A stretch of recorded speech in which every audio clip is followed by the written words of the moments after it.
Hi, and welcome. You're listening to the X22 Report. My name is Dave, and this is episode 839B, and today's date is December 10th, 2015, and the title of the episode is U.S. Government Now Ramping Up for War in Ukraine and the Middle East. Let's get into the economic collapse, political, and geopolitical news. Now, the governor of Connecticut, Dannell Malloy, he plans to sign the first executive order in the nation to ban the sales of guns to people on the government watch lists. But the problem is he needs access to the watch lists so they can do a check. Now, the thing is people are put on the watch list that basically are not guilty. They haven't been tried. There's no real evidence. There's really no procedures of knowing who's on there, how they got on there, and how you get off. So this is in violation of our rights because they're telling the world, if you're on this watch list, that you're guilty of something. And since we put you on the list, that means you lose certain rights, like the right to own a weapon, which is completely untrue. And there have been people that sued, and the government had to take them off the watch list. And every single person who gets denied to fly or denied a weapon, everyone needs to sue, because this is the only way to say, no, we have the right, you cannot take it away, prove why I'm on there.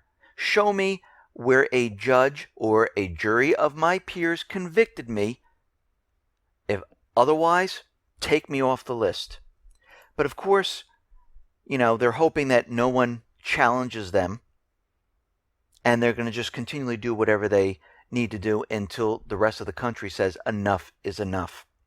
Now, during a question and answer session with White House spokesman Josh Earnest, he really struggled to answer direct questions about President Obama's proposed gun control measures. And they asked him straight out, listen, would any of these mass shootings been stopped if the president had his legislation in place and it was approved? And basically Earnest said, no, most likely not. Well, of course not. Because we have to really understand that criminals do not follow the law. If someone's really going to get a weapon, they're not going to go and get it. They're not going to get their fingerprints done. They're not going to go through a check system. They're going to buy it on the black market. Just like everything else. It's almost like drugs. You can get heroin. You can get cocaine. You can get marijuana. You can get pretty much anything. Because you're not going through normal channels. The same thing with criminals who are going for weapons. Same thing with the watch list. I mean, look, they have a watch list, and if you go by their official story, the shooters who were patsies in the San Bernardino shooting, they wouldn't have been stopped, if you want to believe their official story. So all this legislation is a waste of time. They're only doing it to get the everyday person from purchasing a weapon. They don't want them to have a weapon, and they're doing whatever they possibly can to do this. So Josh Earnest, brought up the no-fly list and how Obama views that anyone deemed by the government too dangerous to fly should be banned from buying guns. The president believes it's common sense, and it is in our national security interest to prevent those who are deemed by the government too dangerous to board a plane, to have a weapon. But again, the reporter said, but no one on the list has been convicted or charged with any crime. The government is just choosing who and who should not be on there. Sounds like a dictatorship to me. It doesn't sound like democracy. It sounds like they're choosing. I mean, they can put everyone on a list, and then it could pretty much destroy the airline industry. That'd be ridiculous. But they're just choosing who they want on this list to say, okay, you don't get a gun, you don't get a gun, you don't have free speech, we can search you. Basically, this is what dictators do. And this is what they're trying to convince the American people that this is the right thing to do. Now, there is a gun rights activist open carry march and rally, which is going to happen in Austin, Texas.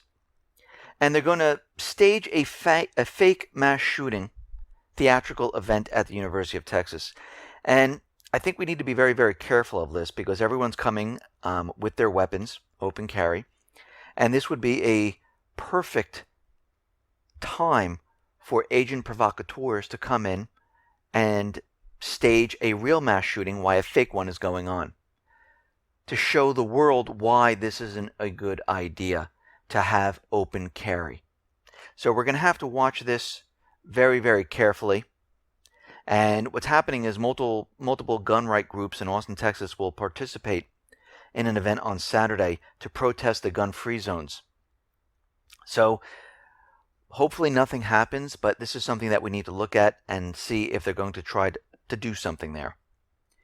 In Australia, we see the governments, the central bankers, are getting very nervous. They're looking for funds anywhere they possibly can. And right now, Australia is basically hunting for money, and they're getting aggressive about it. Australia is now invading schools to track how parents are paying for private schools. They found over 100 parents who had private school fees up to $100,000 a year paid from an overseas bank account. So what? Many people have bank accounts that are overseas. So what they're doing is they're tracking children to get to their parents, to get that money. It's the same thing the United States is doing. They're going with FATCA overseas to find out who has money out there and who they can tax. And right now, each one of these private Western Central Bank countries will be doing the same thing as the system completely implodes on itself, because they need to get as much revenue as they possibly can coming in just to stay afloat. Now, the U.S. is going to be supplying the Philippines with over 100 military vehicles. They're going to donate the Philippines, boosting their poorly equipped military's fight against various insurgent groups in the country. And they're supplying them with other types of weapons. And we can see already all the countries that are surrounding China, they're getting them prepared and ready for the next war, which is definitely coming. You can see they're preparing, getting ready, moving military assets. Russia is wondering if the IMF is running a fair game, because basically they're just protecting Ukraine right now from defaulting, which they're going to default on the Russian $3 billion debt, and the IMF is going to continually fund them. This is why they changed the rules, because what's happening right now is the Minsk II ceasefire agreement expires. They're getting ready for a major offensive. They need the country funded through this offensive. This is why they're doing this at this point. Right now, we're getting more reports that Kiev is moving more units up to the contact line. They moved 100 units of military hardware up to the contact line, and they include Grad rocket launchers, tanks, and other weapons. Biden is out there saying Ukraine is on the cusp of an all-out war. They are basically creating the framework for the next offensive. They're building it up, making sure everyone understands what is going to happen. And we always see this propaganda lead right before some type of false flag to start some type of offensive. We already see that Ukraine is saying they broke up some type of armed insurgent in Kiev. They had explosives, they had automatic weapons, and they were getting ready to do something. Remember, this next offensive most likely is going to start with some type of false flag event. They will blame it either on Crimea, they'll blame it on Russia, or the southeastern people. Everything is being put into place. They're getting prepared and ready. And it's going to be an all-out war, just like Biden says, but the U.S. is going to initiate it. along with Kiev's help. We see the U.S. Army in Europe. They are moving material, military assets all over Europe right now. And the Commander General out there is saying that they're going to be leaving the equipment in the Baltic states, Lithuania, Romania, Bulgaria, and they're just going to leave all the training equipment there. And we knew this is what always happens. Every time there is some type of training, they leave the military assets. This is the way they basically get this stuff into there. We saw this happen with Syria when back in 2013 they were getting ready to go into Syria. They had all the training going on in Jordan. They left all the training equipment there. And then all of a sudden there was a sarin gas attack. We saw this back in 2014 where they were having a training mission right in Jordan. Many nations all there. And guess what? All the equipment stayed because all of a sudden the Islamic State appeared out of nowhere. Right now, Russia wants other nations to be involved in looking at the recorder of the Su-24 fighter jet. This way, no one can question what is really in there. So when they open it, they want different representatives around. So this way, they can't say that Russia manipulated the flight recorders. And then they're going to share it with the world of what really happened. Now, we don't know what really happened. Russia is saying that they didn't enter the airspace. They have radar that proves it. Turkey is saying that, yes, they did.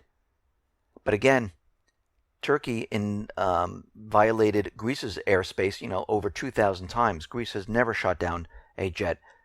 Russia was flying their bombers. They didn't even have air-to-air missiles because they didn't think Turkey was a threat. And Turkey knew this.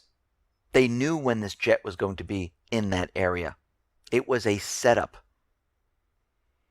Now, Iraq is out there and they're urging the UN Security Council to take a stance on the Turkish incursion. They're saying we are a sovereign country and they have no right bringing their troops into our country. It's like Iraq bringing their tanks and troops into Turkey. You think Turkey would be okay with this? Absolutely not. Iraq is saying we do not want the United States in our country. The security agreement that we have with the United States, we don't want it anymore. We want to cancel it. Actually, we want Russia in here to help us with the Islamic State. Erdogan is saying we are not withdrawing our troops from Iraq whatsoever. And then all of a sudden, Turkey has given a warning to all of its citizens to leave Iraq immediately. We strongly advise those who stay is not essential to leave those provinces as soon as possible. The scope of our travel warning to Iraq has expanded to include all provinces. Everyone must leave. Why? Well, it looks like there's a major offensive coming. The U.S. is going to be sending about 10,000 troops to Iraq to provide support for 90,000 strong force from the Gulf states. And these countries are Qatar, United Arab Emirates, Saudi Arabia, Jordan. And in my past report, I said they were training thousands upon thousands of mercenaries inside of Jordan. And here we are. McCain was giving a speech in Baghdad, told the Prime Minister and a number of senior Iraqi cabinet military officials that the decision was non-negotiable. 100,000 troops will be moving into this area. And basically, the decision has already been made. They're going for an all-out offensive. So we're seeing a war in the Middle East, and we're seeing a war in Ukraine. And who are they fighting? Russia. Now, the U.S. was out there saying that they did not bomb, or the coalition forces did not bomb the Syrian forces at their camp. They're saying it's Russia.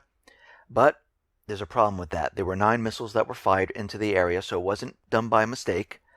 And now Syria has found some of the weapons, some of the rockets that were used. They found the pieces, and the inscriptions are in English. They are Western missiles. So Russian aircraft weren't even scheduled in that area the day of the attack.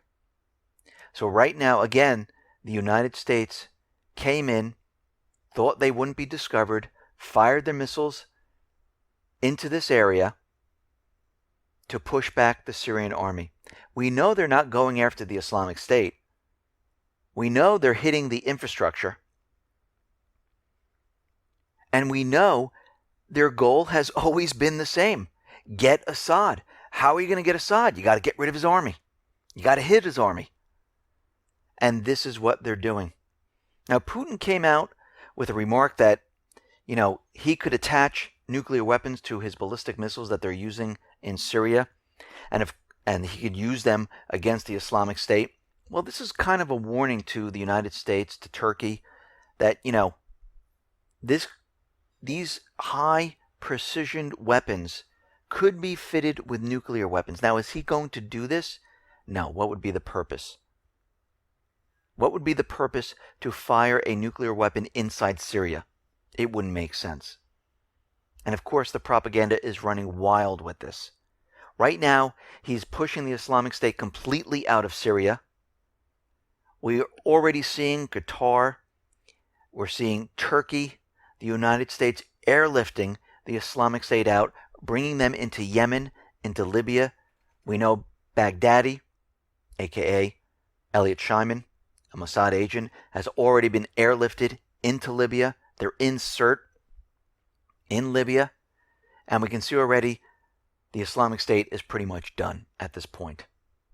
And this is why the United States and the Arab nations and the coalition forces are all in the Syrian area with troops, with bombers, and with 100,000 mercenary ground force ready to go in and start this war.